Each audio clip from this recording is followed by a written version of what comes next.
আচ্ছা, আমাদের হচ্ছে লোয়ার লিম্বের হচ্ছে মোটর এক্সামিনেশন করব। আচ্ছা, এখানে আমরা প্রথমে কি করব, পেশেন্টের যেভাবে হ্যান্ড পজিশন করে দিব, দিয়ে তারপর গেটিং ইন্ট্রোডাকশন কনসেন্ট এক্সপোজার। আসসালামু আলাইকুম বাবা, আমি মেডিকেলে 15 পর্যায়ের স্টুডেন্ট, আমি আপনার কিছু বলছি করতেছি, আমি শুরু করলাম বাবা। তারপর এক্সপোজার করে নিব। এখানে আমাদের প্যান্ট করা থাকলে প্যান্টটা এভাবে তুলে নিব। হ্যাঁ, আচ্ছা, তার প্রথমে হচ্ছে ইন্সপেকশন কি কি করব, এভাবে হচ্ছে প্রথমে আমরা দেখে নিলাম। আচ্ছা, তারপর পেশেন্টের পাটা তুলে এইভাবে দেখে নিলাম। আচ্ছা, এই পাটা তুলে দেখে নিলাম কোনো মাসেল ওয়াস্টিং আছে কিনা, ফেসিকুলেশন আছে কিনা। তারপর এই থেকে একটু দেখে নিলাম, ঠিক আছে। তারপর আমরা কি করবো, ফ্লিকারিং করবো, হ্যাঁ, যে কোনো ফেসিকুলেশন আছে কিনা। হ্যাঁ, ফেসিকুলেশন কি, কোনো হচ্ছে এই group of muscle that is an involuntary movement. হ্যাঁ, কোনো মাসেলের যদি কোনো জায়গায় ইনভলন্টারি মুভমেন্ট থাকে সেটা আমরা ফেসিকুলেশন বলবো। হ্যাঁ, তাহলে কোনো ফেসিকুলেশন আসে কিনা আমরা একটু ফ্লিকারিং করে দিব।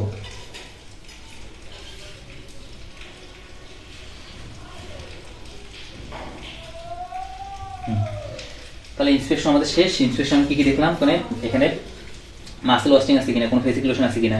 হ্যাঁ, তারপর স্কিন কন্ডিশন কেমন, কোনো স্কারমার্ক আছে কিনা, কোনো অ্যাবনর্মাল মুভমেন্ট আছে কিনা, এগুলো আমরা হচ্ছে দেখে নিছি। আচ্ছা, তারপর ইন্সপেকশন গেছে। এখন হচ্ছে আমাদের কি কি করতে হবে, এখানে আমাদের যেটা করতে হয় প্রথমে হচ্ছে বাল্ক। আমরা কি কি দেখি, বাল্ক, তারপর হচ্ছে টন, হ্যাঁ, তারপর হচ্ছে পাওয়ার দেখি, তারপর হচ্ছে কি রিফ্লেক্স দেখি, ক্লোনাস দেখি, কোঅর্ডিনেশন দেখি, হ্যাঁ, তারপর হচ্ছে রম্বার্কসান দেখি। আচ্ছা, প্রথমে হচ্ছে বাল্ক আমরা কি করব, নর্মালি এই ফিতা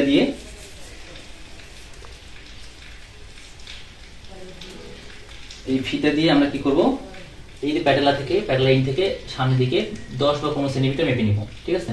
নেওয়ার পরে এই পাশে আমরা কি করব, সেম ভাবে মেপে নিব। ধরলাম একটা মাপ পাইলাম, সেম ভাবে এই পায়ে করব। যে মাসেল ওয়াস্টিং হলে কি হবে, পাটা চিকন হয়ে যাবে, ঠিক আছে। এভাবে নিয়ে 15 সেন্টিমিটার মেপে নিলাম। নেওয়ার পরে এইভাবে মেপে নিলাম। নর্মালি সেম হবে, যদি মাসেল ওয়াস্টিং থাকে তাহলে কম বেশি হবে। আবার নিচের দিকে প্যাটেলা থেকে 15 সেন্টিমিটার মেপে নিলাম। হ্যাঁ, তারপরে আমরা এভাবে মেপে নিলাম। হ্যাঁ, সেম এপারেও মেপে নিলাম। হ্যাঁ, এভাবে আমরা কি বাল্কটা দেখে নিছি। আচ্ছা, বাল্ক দেখে গেছি। এখন হচ্ছে টন। আচ্ছা, টন আমরা কি দেখবো, যে টনটা কি, টন হচ্ছে আমরা কোনো জয়েন্টে আমরা হাত দিয়ে মুভমেন্ট করব। যদি ওনার জয়েন্টটা রেস্ট্রিক্টেড থাকে তাহলে অনেক শক্ত হবে বা ইজিলি মুভমেন্ট হবে না। হ্যাঁ, তাহলে টনটা আমরা দেখবো যে কোনো জয়েন্ট মুভমেন্টটা রেস্ট্রিক্টেড কিনা। হ্যাঁ, আমরা নর্মালি হচ্ছে এইখানে এই জয়েন্টটা দেখবো। এখানে আমরা কি করব, এভাবে হচ্ছে আমরা এভাবে হাতটা দেখে নিব, ঠিক আছে। নি জয়েন্টে কোনো টন আছে কিনা, হ্যাঁ, এখানে কোনো রেস্ট্রিক্টেড মুভমেন্ট আছে কিনা আমরা দেখে নিলাম, ঠিক আছে। তারপর এই পায়ে ওটা দেখে নিব টন। তারপর হচ্ছে আর অ্যাঙ্কেল যখন এখানে দেখে নিব। হ্যাঁ, এভাবে ঘুরে ঘুরে দেখে নিব। এটা আমরা টনটা দেখে নিলাম। আচ্ছা, এরপর হচ্ছে কি পাওয়ার। প্রথমে আমরা পেশেন্টকে বলবো, বাবা আপনি 2 পা একসাথে উপরে তোলেন তো। আচ্ছা, এখানে একটা আমাদের গ্রেডিং আছে, এবার নামান। হ্যাঁ, যদি উনি 2 পা একসাথে তুলতে পারেন তাহলে ওনাকে 3 দিয়ে দেবো। টোটাল হচ্ছে 5 পয়েন্ট। উনি যদি 2 পা তুলতে পারেন তাহলে আমরা 3 দিয়ে দেবো। আচ্ছা, অনেকে এখন 3 উনি পেয়ে গেছেন, তুলতে পারছেন, এখন ওনাকে 4, 5 দেওয়া যায় কিনা, এই জন্য আমরা কি করবো, প্রথমে হচ্ছে কি হালকা এখানে প্রেস করবো। বাবা আপনি তুলেন তো, উপরে তোলেন। হ্যাঁ, তুলতে পারতেছে, উপরে তোলেন। হ্যাঁ, তুলতে পারছেন, তার মানে হালকা প্রেস করে তুলতে পারছেন, আপনি কি ওনাকে 4 পয়েন্ট দিয়ে দিচ্ছি। তারপর 5 পয়েন্ট আমরা কি করবো, এবার বেশি একটু প্রেস করবো। বা আপনি উপরে তোলেন, হ্যাঁ পারতেছে, উপরে তোলেন, হ্যাঁ পারতেছে, তার মানে 5/5। আচ্ছা, এখন এই যে প্রথমে বললাম যে ওনাকে 2 পা একসাথে তুলতে বলবো, যদি তুলতে পারে তাহলে 3 দিব, যদি তুলতে না পারে তাহলে ওনাকে 3 দেওয়া যাচ্ছে না। তাহলে কত পয়েন্ট দেওয়া যায়, 2, 1। এর জন্য আমরা কি করবো, বাবা আপনি কি করবেন, উনি তো পা তুলতে পারলো না, বললাম যে উনি পা তুলতে পারে না 2টা একসাথে। হ্যাঁ, তাহলে ওনাকে কি করবো, বাবা আপনি এই পাটা এদিকে সরে নিয়ে আসেন। হ্যাঁ, আবার নিয়ে যান। হ্যাঁ, ওই পাটা ওইদিকে নিয়ে যান। হ্যাঁ, আবার নিয়ে আসেন। এটা যদি পারে তাহলে আমরা তাকে 2 দিব, কিন্তু এটাও যদি না পারে তাহলে আমরা কি করবো, বাবা আপনি এই আঙুলটা এদিকে নড়ান তো। হ্যাঁ, এই আঙুলটা ওইদিকে নড়ান। হ্যাঁ হ্যাঁ, এটা যদি পারে তাকে আমরা 1 দিব। হ্যাঁ, আচ্ছা, এটাকে আমরা পাওয়ার দেখে নিচ্ছি ওভারঅল। এখন আমরা ইন্ডিভিজুয়াল জয়েন্টের পাওয়ার দেখে নিব। প্রথম হচ্ছে এখানে হিপ জয়েন্ট আমরা পাওয়ার দেখে নিব। আমরা বলবো, বাবা আপনি, আমি ভিতর দিকে করবো, আপনি বাইরের দিকে নিয়ে যান পা দুটো। হ্যাঁ, এবার আমি বাইরের দিকে নিয়ে যাবো, আপনি ভিতর দিকে আনেন। হ্যাঁ, আমি প্রেস করবো, আপনি উপরের দিকে তোলেন। হ্যাঁ, এবার নিচের দিকে নামান দেখি। হ্যাঁ, তারপর হচ্ছে এখানে আমরা দেখে নিব এইভাবে নি জয়েন্টে দেখে নিব। বাবা আপনি ভিতর দিকে আনেন তো পাটা। হ্যাঁ, এবার বাইরের দিকে নিয়ে যান, হ্যাঁ এই পাটা দেখি, ভিতর দিকে আনেন, হ্যাঁ বাইরের দিকে নিয়ে যান, হ্যাঁ আচ্ছা আপনি ভিতর দিকে আনেন দেখি, হ্যাঁ বাইরের দিকে নিয়ে যান, হ্যাঁ উপরের দিকে চাপ দেন, নিচ দিকে, হ্যাঁ গুড আছে, হ্যাঁ বাইরের দিকে খেয়াল মারেন, হ্যাঁ ঠিক আছে। এবার আঙুল দিয়ে উপরের দিকে চাপ দেন, হ্যাঁ এইদিকে, হ্যাঁ তাহলে আমি পাওয়ার ইন্ডিভিজুয়াল জয়েন্টের পাওয়ার দেখে নিচ্ছি, পাওয়ার গেছে। এখন হচ্ছে আমাদের কি করতে হবে, ক্রোনাস দেখে নিতে হবে। ক্রোনাস কি, ক্রোনাসটা হচ্ছে আমরা এইভাবে দেখবো, এখানে আমরা নি জয়েন্টে দেখবো, হ্যাঁ এখানে হচ্ছে আমরা এইভাবে এখানে প্যাটেলের এই পাশে হাত দিব, দেওয়ার পরে এখানে আমরা কি করবো, এইভাবে টেনে নিয়ে আসবো মাসেলটা, হ্যাঁ হালকা করে নিয়ে আসে হুট করে এভাবে জোরে উপর দিকে আমরা ঠেলা মারবো, হ্যাঁ আচ্ছা এটাও সেম। এটা আমাদের দেখতেছি ক্রোনাস, নিতে ক্রোনাস দেখে গেছি। এখন হচ্ছে আমরা এখানে অ্যাঙ্কেলে ক্রোনাস দেখবো, হ্যাঁ আমরা পেশেন্টের পা হাতটা এভাবে ভাঁজ করে নিব, এখানে একটা কি সাপোর্ট দিব, আর এই হাতটা আমরা এভাবে ধরে হালকা এভাবে করে করে হুট করে আমরা সামনের দিকে চাপ দিব, ঠিক আছে। কারো যদি ক্রোনাস থাকে তাহলে ওনার পাটা চাপ দেওয়ার পরে এরকম এভাবে কাঁপতে থাকবে, এভাবে কাঁপতে থাকে, হ্যাঁ সেম। এটা পাটা ভাঁজ করে নিব, এখানে সাপোর্ট দিব, তারপরে করতে করতে হুট করে আমরা সামনের দিকে চাপ দিব। আচ্ছা ক্রোনাস দেখে গেছি। এখন হচ্ছে আমাদের রিফ্লেক্স জাগ দেখতে হবে। জাগ কি দেখবো আমরা, নি জাগ দেখবো, অ্যাঙ্কেল জাগ দেখবো, হ্যাঁ তারপর আমরা দেখবো প্লান্টার রিফ্লেক্স। আচ্ছা জাগ দেখার ক্ষেত্রে আমরা কি করবো, এই যে আমরা পেশেন্টের বলবো বাবা আপনার পাটা আমার হাতের উপর ছেড়ে দেন, হ্যাঁ নিয়ে হচ্ছে এই যে আমাদের প্যাটেলার টেন্ডন আছে এটা ফিল করে নিব, নেওয়ার পরে এই যে টিপ ইন দিয়ে আমাদের কি করতে হবে, এখানে হালকা করে বাড়ি দিতে হবে, হ্যাঁ আচ্ছা এখানে এটা করার আগে পেশেন্টকে বলে দিতে হবে বাবা আমি এখানে আপনার এখানে হালকা করে বাড়ি দিব, এটা আপনার কোনো ব্যথা পাবেন না, ঠিক আছে। কনসেন্টটা আমি নিয়ে নিচ্ছি, হ্যাঁ তারপর এভাবে করে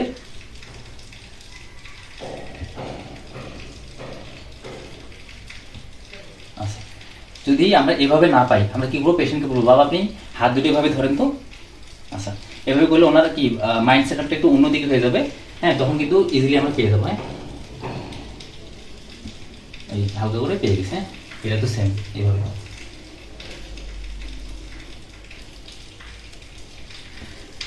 আচ্ছা পেয়ে গেছে। তারপর আমরা কি করবো, আমরা এই যে অ্যাঙ্কেলে দেখবো, হ্যাঁ অ্যাঙ্কেল আমরা কি করবো, এভাবে পেশেন্টের পাটা একটু ভাঁজ করবো, করার পরে এই যে এই হাত দিয়ে এখানে সাপোর্ট দিয়ে পিছন দিকে একটু প্রেস করবো, করার পরে আমাদের এটা কিন্তু এই যে ব্লান্ট যে ইনটা আছে, ব্রড ইনটা আছে, এটা দিয়ে করতে হবে। এই যে আমাদের মিডিয়াল মেলুলার আছে এখানে বরাবর এই যে পিছনের দিকে আসলে আমাদের যে এক্লিস টেন্ডন আছে এখানে আমরা হালকা করে প্রেস করবো, হ্যাঁ আচ্ছা এইভাবে ধরলাম এই যে, হ্যাঁ আচ্ছা এখানে আরেকটা জিনিস, যখন আমরা এখানে নিজার দেখছি অবশ্যই আমাদের হ্যামস্ট্রিং মাসলের দিকে তাকাতে হবে যে এখানে কন্ট্রাকশন হচ্ছে কিনা, ঠিক আছে। আচ্ছা এটা আমি পরে বলতেছি। তারপর এটা আমি করবো কি, এটা সোজা করে, আচ্ছা এটা ভাঁজ করে এভাবে ধরে এই যে, ঠিক আছে। আচ্ছা আমি একটা জিনিস বাদ দিচ্ছি, সেটা কি আমরা যখন এখানে নিজারটা দেখবো, নিজার দেখার সময় আমরা কিন্তু এখানে দিক তাকাবো, হ্যাঁ এখানে হ্যামস্ট্রিং মাসলটা কন্ট্রাকশন হচ্ছে কিনা, ঠিক আছে, হ্যাঁ সেটা আমরা দেখবো। আচ্ছা নর্মালি যাদের চাক নর্মাল তার হালকা করে এভাবে দুবি, এখানে বাড়ি মারার পর হালকা করে দুবি, তাদের চাকটা অনেক বেশি এক্সাজারেটেড তাদের কি বাড়ি মারার পর একদম জোর এভাবে পাটা একটু সরিয়ে দিবে, ঠিক আছে। আচ্ছা যাদের কি অ্যাবসেন্ট বা ডিমিনিস্ট তার বাড়ি মারার পরও হালকা নড়বে বা নড়বে না এরকম আর কি, হ্যাঁ আচ্ছা যাক শেষ। আমাদের প্লান্টার রিফ্লেক্স দেখবো। আচ্ছা প্লান্টার কি করবো, এখানে আমরা এই যে চাবি নিব, চাবি নিয়ে আমরা এই যে ল্যাটারাল সাইড থেকে এভাবে আস্তে আস্তে এইখানে আমাদের এইখানে নিয়ে আসবো, ঠিক আছে গ্রেড করে নিয়ে আসবো, হ্যাঁ আচ্ছা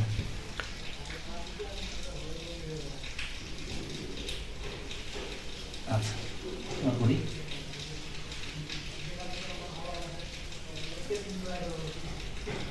আচ্ছা এইটাই করি।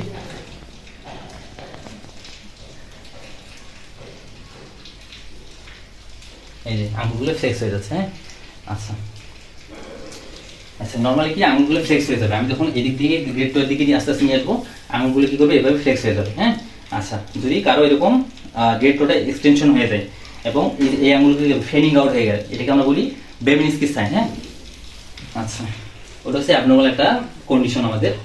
আচ্ছা আমাদের গেছে, তারপর হচ্ছে আমাদের কি করবো, কোঅর্ডিনেশন দেবো। কোঅর্ডিনেশন দেওয়ার জন্য আমাদের হিল সিন টেস্ট করতে হয়। আমার পেশেন্টকে বলবো বাবা আপনি পাটা একটু ভাঁজ করেন, এখান থেকে এভাবে নিয়ে যাবেন আবার এভাবে নিয়ে আসবেন, হ্যাঁ এটা চোখ বন্ধ করে করবেন, করেন তো। আচ্ছা এটা আমরা কি হিল সিন টেস্ট করতেছি, এর মধ্যে আমরা কি করতেছি কোঅর্ডিনেশনটা দেখে নিচ্ছি, হ্যাঁ আচ্ছা হয়ে গেছে। এবার আপনি এইভাবেও সেম ভাবে করেন, হ্যাঁ একইভাবে এইভাবেও করেন, হ্যাঁ এই পাতে সেম ভাবে করেন। আচ্ছা, চোখ বন্ধ করেন। হ্যাঁ, এই তো হয়ে গেছে, আমরা কোঅর্ডিনেশন দেখে নিচ্ছি। হ্যাঁ, আচ্ছা, এরপর আমরা কি করব, গেট দেখে নিব। ঠিক আছে, আচ্ছা, গেট দেখে নেওয়ার জন্য আমাদের পেশেন্টকে কি করতে হবে, আমরা পেশেন্টকে বলবো বাবা আপনি উঠে দাঁড়ান। ঠিক আছে, ওনাকে তারপর আমরা বলবো যে আপনি বাবা নর্মালি হেঁটে যান, তারপর উনি এইভাবে হেঁটে যাবে। ঠিক আছে, আমরা গেট দেখলাম, গেট বিভিন্ন ধরনের আছে, ডাঙ্গেন গেট আছে। হ্যাঁ, আচ্ছা, তারপর আবার বলবো যে বাবা আপনি হেঁটে আসেন, তারপর উনি হেঁটে গেল নর্মালি। তারপর আমরা বলবো বাবা আপনি এক লাইনে হাঁটেন। হ্যাঁ, যে এক লাইনে আপনি হেঁটে না, জমি বাড়িতে যে আইলগুলো আছে নর্মালি গ্রামের মানুষগুলো চেনে, মানে আপনি আইলে যেভাবে হাঁটেন ওইভাবে এক লাইনে হাঁটেন। তাহলে উনি কিভাবে এভাবে পা দিয়ে এভাবে এক লাইনে হাঁটবেন। হ্যাঁ, এভাবে হাঁটবেন, আবার হেঁটে আসবেন।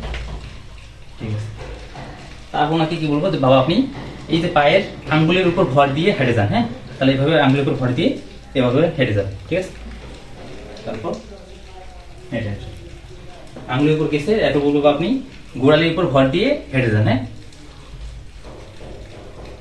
আবার হেঁটে আসেন। আচ্ছা, এভাবে আমরা কি গেটটা দেখে নিলাম। ঠিক আছে, আচ্ছা, মোটামুটি আমাদের শেষ। এরপর একটা আছে জম্বার্গ সাইন, আমার পেশেন্টকে দাঁড় করাবো, দাঁড় করার পরে ওকে বলবো, ওনার অবশ্যই সাপোর্ট টিউব যেন পড়ে না যায়, বলবো যে আপনি চোখ পা দুটো এক জায়গায় করেন, অনেকে পা দুটো এক জায়গায় করার পরে পড়ে যায়। ঠিক আছে, তারপর আমরা কি করবো, পেশেন্টকে কি করবো, অবশ্যই এইভাবে সাপোর্ট দিতে উনি পড়ে না যায়। তারপর বলবো চোখ বন্ধ করেন। হ্যাঁ, নর্মাল চোখ বললে আস্তে করে পড়ে যাবে। আচ্ছা, মোটামুটি শেষ এখানে। তাহলে হচ্ছে আমাদের এখানে মোটামুটি আমরা কি কি করলাম। আচ্ছা, প্রথম হচ্ছে বাল্ব দেখলাম, বাল্বের মাধ্যমে মাসল ওয়াস্টিং আছে কিনা, ভেসিকুলেশন গেলে দেখলাম। Muscle wasting normally lower motor নিউরনে আমরা পাই। হ্যাঁ, আচ্ছা, তারপর হচ্ছে আমরা এখানে কি কি দেখলাম, ক্লোনাস দেখলাম। হ্যাঁ, আচ্ছা, ক্লোনাস দেখলাম, অনেকে হচ্ছে ক্লোনাস হচ্ছে আপার মোটর নিউরন লিশন থাকলে ক্লোনাস প্রেজেন্ট থাকে, নর্মালি ক্লোনাস হচ্ছে অ্যাবসেন্ট। আচ্ছা, তারপর হচ্ছে কি টোন দেখলাম। হ্যাঁ, যদি আপার মোটর নিউরন থাকে তাহলে তাদের টোনটা হবে হাইপারটোনিয়া, যদি লোয়ার মোটর নিউরন থাকে তাদের কি হবে হাইপোটোনিয়া। ঠিক আছে, আর হাইপারটোনিয়া হলে কি হবে, এখানে আমরা যখন একটু করে আমরা এইভাবে মুভমেন্টটা দেখবো তাহলে কি আমাদের এখানে জয়েন্টটা রেস্ট্রিক্টেড থাকে, হাইপারটোনিয়া বলে। তাহলে আপার মোটর নিউরন থাকলে আমাদের হাইপারটোনিয়া, লোয়ার মোটর নিউরন থাকলে আমাদের হাইপোটোনিয়া। আচ্ছা, তারপর আমরা কি দেখলাম, টোন দেখলাম, পাওয়ার দেখলাম, তারপর হচ্ছে ক্লোনাস বললাম, তারপর রিফ্লেক্স। হ্যাঁ, আমরা এই যে এখানে রিফ্লেক্স দেখলাম, নর্মালি আমাদের আঙ্গুলগুলো আমরা যাদের হচ্ছে নর্মাল রিফ্লেক্স। ঠিক আছে, প্লান্টার রিফ্লেক্স যাদের নর্মাল তাদের আঙ্গুলগুলো রিফ্লেক্স করবে। ঠিক আছে, আর যাদের হচ্ছে রিফ্লেক্স অ্যাবনর্মাল তাদের আমরা যখন এইভাবে চাবি দিয়ে ঘোরাবো তখন কি করতে হবে, এদের গেট করা হচ্ছে এক্সটেনশন হবে, আদার আঙ্গুলগুলো হচ্ছে ফেনিং আউট হবে। হ্যাঁ, এটাকে আমরা বলি বেবিনিস্কি সাইন। ঠিক আছে, এই বেবিনিস্কি সাইন হচ্ছে আপার মোটর নিউরন লেশন হলে এই বেবিনিস্কি সাইনটা আমরা পাবো। হ্যাঁ, আচ্ছা, তারপর গেছে, তারপর হচ্ছে জার্ক। আচ্ছা, এখন জার্ক সম্পর্কে রিফ্লেক্স বলতে আমাদের দুটো রিফ্লেক্স আছে, deep reflex, superficial reflex. Deep reflex কি কি আছে, আমাদের knee jerk, ankle jerk, tricep jerk, bicep jerk, এগুলোকে বলা হয় ডিপ রিফ্লেক্স। সুপারফিশিয়াল রিফ্লেক্স কি আছে, আমাদের এই প্লান্টার রিফ্লেক্স দেখতেছি এটা বলা হয় সুপারফিশিয়াল রিফ্লেক্স। আচ্ছা, তো জার্ক হচ্ছে নর্মালি এক্সাজারেটেড হয়, মানে হালকা টুট দিতেই অনেক বেশি পাটা ভাবে দোলাবে। ঠিক আছে, এই নি জার্ক বা অ্যাঙ্কেল জার্ক এক্সাজারেটেড হয় যদি আপার মোটর নিউরন লেশন থাকে, আর এটা ডিমিনিশ বা লস হয়। ঠিক আছে, তাহলে আমাদের সুপারফিশিয়াল যে প্লান্টার রিফ্লেক্স আছে এবং জার্ক আছে এগুলা ডিমিনিশ বা লস হতে পারে লোয়ার মোটর নিউরন লেশন হলে। এছাড়া এখান থেকে সার্ভার কিছু কোশ্চেন করে যে আমাদের নি জার্কের এখানে রুট ভ্যালু কত। নি জার্কের রুট ভ্যালু হচ্ছে নাম্বার 3 এবং 4। ঠিক আছে, আর অ্যাঙ্কেল জার্কের রুট ভ্যালু হচ্ছে এখানে নাম্বার 5 S1। তারপর হচ্ছে প্লান্টার রিফ্লেক্স, এখানে রুট ভ্যালু কত S1 S2। এছাড়া বাইসেপ জার্ক আছে যেটা রুট ভ্যালু হচ্ছে C5 C6। ট্রাইসেপ জার্ক আছে সেটা হচ্ছে C7 C8 রুট ভ্যালু। এগুলি স্যার মাঝে মাঝে জিজ্ঞেস করে। আর এই তো মোটামুটি ক্লোনাস গেট গেছে মোটামুটি শেষ। এগুলো হচ্ছে আমাদের